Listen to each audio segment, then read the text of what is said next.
Thank you very much. So I hope that everyone enjoyed the pizza. Yes, no worries. So today I'm here because I'm talking about a subject that I'm very passionate about, which is infrastructure. And so I'm going to talk about a tool which is called SST, which stands for Serverless Stack. And my topic is serious infrastructure without losing your sanity. And of course, I'm Keanu Harrell. So quick intro about me. So of course, I'm obviously based in Warsaw. I'm a cloud and platform engineer. And we're going to go through all of the steps that I went to arrive to this tool that I've discovered. So the problem that I had initially, I wanted to learn cloud development because it's a subject that, for me, it's very modern. It's something that is very useful nowadays, especially with AI and so on. So, but the issue is that every tutorial that I was looking for, it was like documentation, or it was feeling like preparing to a certification. It wasn't like real life topics and problems that we had, or not even exercising. Yes, as I'm saying, like it was books, videos, certifications. This was the big problem that I had initially. I didn't like it because I just wanted to learn about it. I was spending a lot of hours on basically these tutorials and not learning much about how it is in the real life. So that's when I discovered a tool called SST. So I was looking at someone that is called WebDevCody. So it's a YouTuber that's making videos about any topic in IT. So that's the link to the video that I discovered. And so in this video, he showed the new tool called SST, which is a tool which is based on Pulumi and Terraform, and that can create live infrastructure to perform different type of services. Not perform, but deploy, I'm sorry. So let's talk about a classic AWS architecture. So this is a small file, example of how Terraform would look like. We would have like many tools, many resources, many things that would come up. So for example, the first one, it's about how to create a Lambda. If anyone is not aware what's a Lambda, it's just a small pieces of code that you borrow through the internet. For example, Vercel is doing this. Whenever you're doing an API call or even just a call to Vercel, that's a serverless that's getting deployed, not deployed, but called. For example, we have different resources like roles, API gateways, and so on. But in SST, it's much easier. For example, with these 10 lines, you are able to deploy what's an Next.js full stack application. So you only need one line of code, and SST is doing all of the work behind the scenes. So what it's doing, it's deploying the Lambda functions that are doing all of the API, all of the API calls behind it. The API gateway to go through these different functions. The CDN, which is basically how you would have an URL that's discovered and deployed on the internet. S3 buckets for different type of static files and so on. So everything is done automatically by SST. So we are going to do a live demo. So anyone can take their phone and go to this website. It will come up with something like asking you to wait. It should. So whenever people are ready, you can I'm just going to wait a few minutes, a few seconds. Okay, so I think that everyone is here. So for the first demo that we'll have a real-time chat. So I'm going to enable it. Yes. So you should be seeing the chat on your phone, and you can ask anything. So type your favorite tech stack in the chat. And of course, we'll see all of the messages coming. Oh, quite some messages. So I can see Quarkus and React. I'm not aware of Quarkus, unfortunately. But yeah, so what I'm showing you right there, it's exactly what SST is used for. All I've done is created a real-time chat application, all done by SST. So I just have like one GitHub repo with one project, and I'm able to deploy an application that's able to do that, and even connect it to a slideshow, a presentation. So I'm going to show how it is done. Drop database. So for that, the chat you just used that's how it's deployed. That's how the real time is deployed. So behind the scenes, it's using something called AWS IoT, which is for MQTT brokers. And so what it's doing, it's creating topics that you can subscribe and publish different messages. And for example, we're just publishing a message to a topic that everyone is subscribed to. So which means that anyone that is publishing the topic can just access it later. Exactly what I just described. We're going to have a second demo. Nothing too much more. So you should be seeing it. I have a simple question. What scares you the most? I don't know if you're seeing it on your phone. You should be seeing it. And so that's exactly the same. So we were just using, once again, AWS IoT with real time. And I'm saying that production on Friday, I guess, is the scariest. I couldn't understand it because then there is a weekend, and that's very problematic. And nobody wants to be on standby. Okay, so I think we can go to the next step. So for the next step, so that's how the vote system was created. So what was done is typically just, so this is the Lambda function behind it. That's how it was created. We can see that, so that's when a call is being made, when we are trying to send a message or send a vote, this function is called, so this handler is called.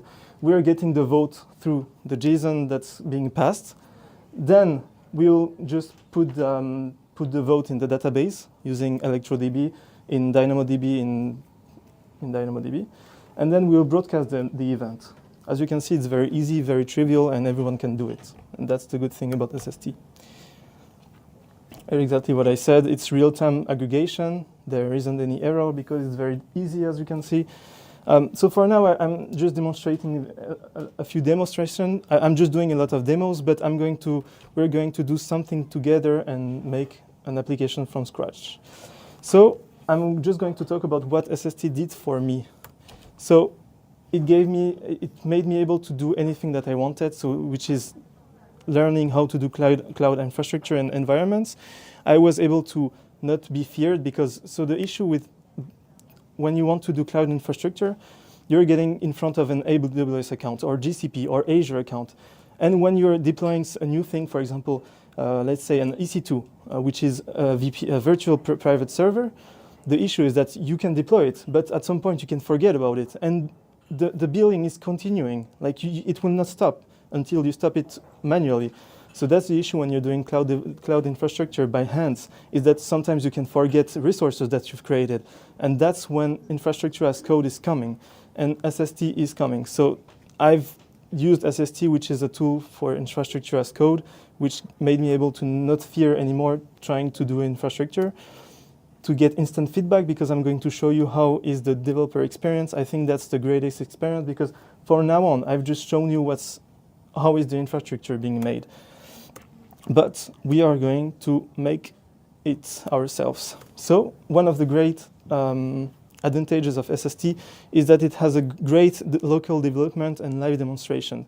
So typically, when you want to have a new developer that's coming in the team, you have to set up everything. You have to set up the computer. You have to set up the environment. You have to download all of the new tech stack. Like, let's say you want Node 20 for one project and Node 22 for another project. That's very difficult sometimes, and it has to be managed manually. So that can be an issue when you're onboarding a new developer in a new team. And that's why SST is very useful, because you have access to live and real AWS infrastructure in developer environment. So let's try it together.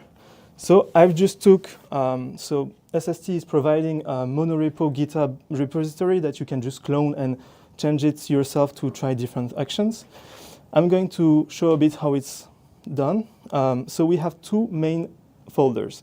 The main one is infrastructure, which is all of the infrastructure, that's all of the files that's defining the infrastructure. As we can see, there is an API that's just created like this.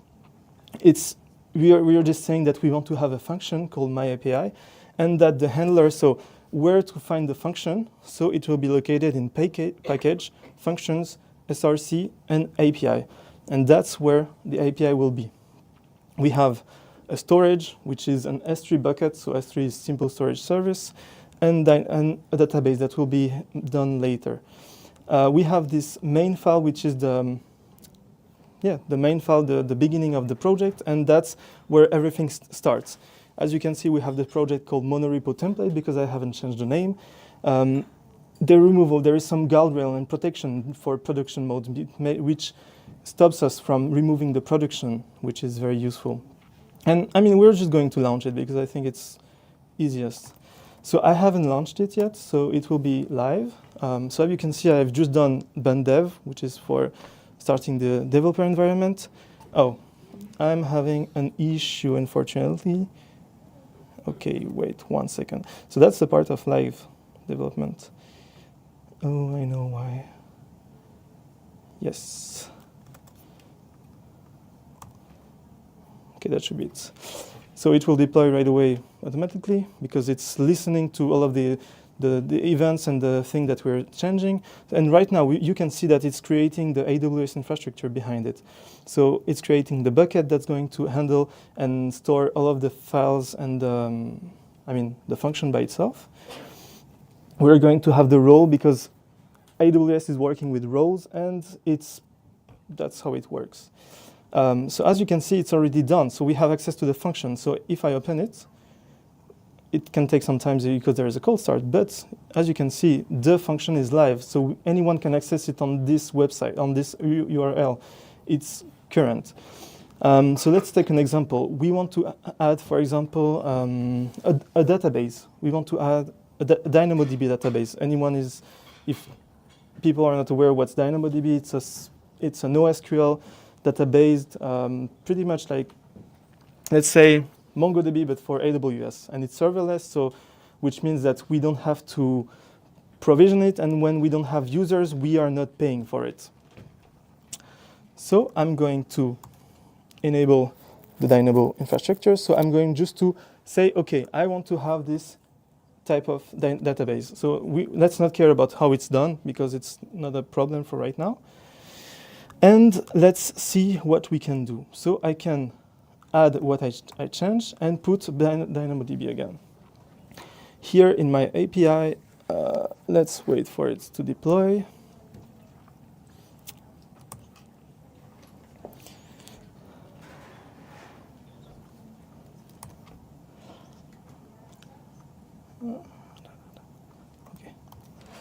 Okay, so as we can see right now, the DynamoDB database is being created. I'm in the table because it's working as tables.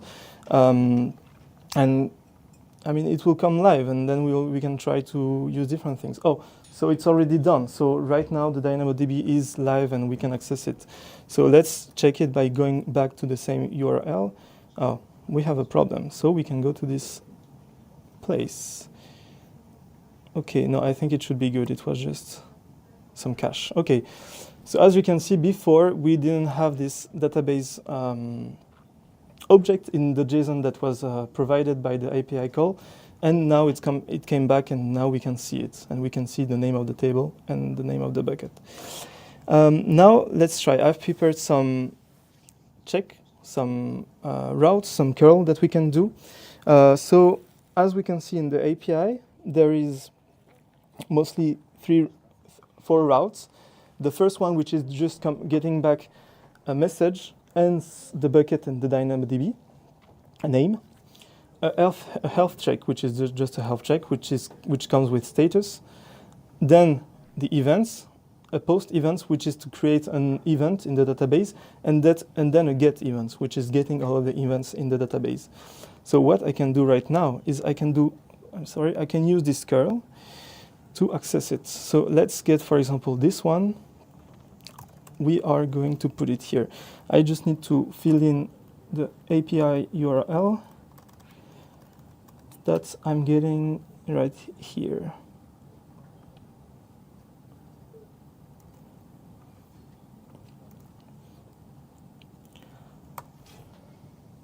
So we've just created an event, and now so we can check it on this route. We can see that this event is in the database. Let's add another one. Let's add, for example, maybe this one to try.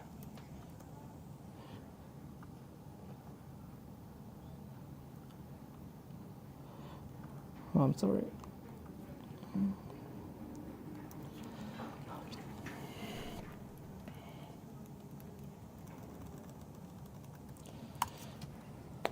Okay, and now let's check. We should have a second one. And yes, so now we've got a second event that was created in the database and that we can access with the API that's created on AWS. So let's get back quickly to the last few slides that I've got. Okay, so now what we've seen is that there is the local development. So there is hot reload, which is something amazing with Lambdas and AWS infrastructure because it's live and real. So I'm going to express why I'm sharing this. So I might have shared it a bit wrongfully because it's my first talk in English. I'm sorry for maybe being too talkative. Right, don't worry. No worries. But I wanted to share this because initially, so this was a problem that I had. I was too scared to try things, and I just wanted to learn. I was angry, and I just wanted to do more things, to try new things. And so SST made me able to do it without being scared because there is some guardrails. It's creating all of the things that we don't have to care about, like roles, IAM, permissions, and so on. And so that's something that helps us as a developer. It made me learn because I was building. And every time you build, that's when you learn. You're not learning by just reading documentation and so on. And I found confidence because now I'm confident enough to try a live presentation in a conference. I mean, I was a bit scared initially, to be honest. And that's it. So that's the demo. So that's the code of what was created, the infrastructure. So all of this presentation is also coded with something called SST.dev, which is like a Vue.js presentation, which means that anyone can access it online. And yes, and on the side, it's how to create an SST project. So thank you very much, and I hope that it was clear. Oh, and small talk, if anyone is still on the website that I shared, there should be something like email. If you want to get some resources about anything that I've done, you can just put your email, and you would just get an email with like resources and links and so on. Nice. Thank you, Keanu, very much. Okay, great talk. You're a natural. My question is, well, first of all, it looks very useful. I remember I experimented with serverless functions, and I constantly redeployed after every change. It was I don't know if it was optimal approach, but that's me. But my question is, how did you make the errors in French? In your editor, you had like, I don't know, it was linter or TypeScript, it was in French. It was like, whoa, I can have it in my own language? Yeah. Actually, yes. So I've downloaded an extension in French for VS Code. So I don't know if it's in Polish though, but in French I have it. We will make that in Polish. Yeah, actually you can do it. But yeah, it's pretty useful because I mean, I was developing, I was in a company where the French was the main language. Nobody was speaking English, so it was very useful like to share code with other people and screenshots and so on. Imagine doing this in Polish and like custom WarsawJS stuff. Of course, with a little bit of, like tongue in cheek, like, you made a mistake here. You damn, maybe not, but Berlin Code of Conduct, but We are not going to point out any mistakes. Okay, any other questions? Hey, so it looks like SST is doing the same work as Terraform is doing, but you says it's like a magnet of order of magnitudes faster. So how does it do it? Yes, that's a good question. So how it's working typically is that it's doing live coding by it's doing a proxy, which technically it's whenever there is like your code, it's processed locally when you have it locally. For example, I had this API right there. Whenever I do a call, it's going back to my computer to make the call locally and then ship it back to online. So it's doing like some sort of proxy to just use my local computer to process it, if I'm aware. So does it emulate No, AWS locally and deploy in the background or something? No, actually, I think I said it wrongly, but so it's, no, I was wrong about this. I'm sorry, I said something wrong. So what it's doing typically, it's just taking the code. So it's like, it's not, it's just not shipping the code every time. It's just doing this proxy to get the code and execute it on the Lambda. Because what I saw is that whenever I'm in the developer environment, there is a call, like not a cold start, but there is like a Lambda of milliseconds. Let's say that I'm doing the call on like in a deployed infrastructure. It will take me 20 milliseconds. If I'm doing it while it's in developer environment, it will take from 80 to 100 milliseconds. So there is just this small lambda of time that is being processed. So the runtime of the dev is slower because it's doing some magic to make it kind of deploy faster. Yes, exactly. Oh. Thanks, man. Mm-hmm. At the beginning, you were commenting out something with Dynamo. I think it was events database or something. Uh-huh. If you would comment this out now, then would you delete everything what's in the database currently? So in the developer environment, yes. Let's say that right now I have it live. Okay, I'm going just to comment it. It's going to do some magic here, and it's going to remove it. And it deletes everything what's... Yes, but that's why there is this guardrail here where it says protect and removal, that it will not remove in these specific stages. Thank you very much. We have a question from the streaming. Yes, question from Ilarion. How does SST handle the creation of stateful resources like that databases? Okay, that's a very good question, and that's where the magic comes from. So when you are in the developer environment, it's not creating any databases, it's using your local database.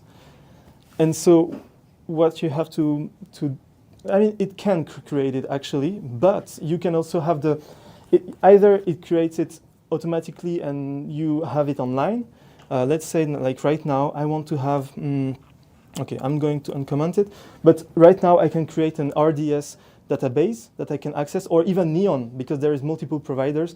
I can create it and have it processed and provisioned right away. But I can also put some options saying that in the developer environment that I don't want to use a real database RDS that is deployed. I want to use my local database like that's running on Docker. And you can do that because it's doing this proxy magic thing that it can access your database. And it's the same with, for example, if you want to have an EC2 or like ECS, which is Elastic Container Service, which is like Kubernetes but AWS native. Then you can also say that you want to have it locally, and it just runs npm run dev or ban dev or whatever locally. So yes. Last questions. I'll go there, yeah. Okay, thank you for the talk. So can you tell me what about actually the production stuff? Because you showed how to use it locally in order to quickly spin and spin off and then delete environments, let's say, like in Terraform. But what if you want to have like a production environment that is protected? Like you showed that, for example, if we don't want to delete the database, we can have this line of code. But let's say somebody removes it for just out of mistake in a production configuration, then my production will go down because of some strange issues, or? So actually that's a specific case where you wouldn't give, so in AWS you can have this, so you can create different accounts that's processing different environments. Let's say you can create an account specifically for the production environment. You wouldn't give the access to anyone, and you would just put it on your CI/CD or whatever you're doing. And so it means that the CI/CD would rule, and so then you would do just some branch protection, and which means that to push your code to pull request your code to the main environment, production environment, you would have to do some check, and then you can just stop it right away. So in a way, it's not really possible if you do it correctly. But you can do whatever you want. So I can, like now, I can remove it and remove my environment, but it's my fault. So it's just a question of not designing, but architecturing your processes. Thank you very much. That was the last question. Keanu, thank you very much. Warsaw.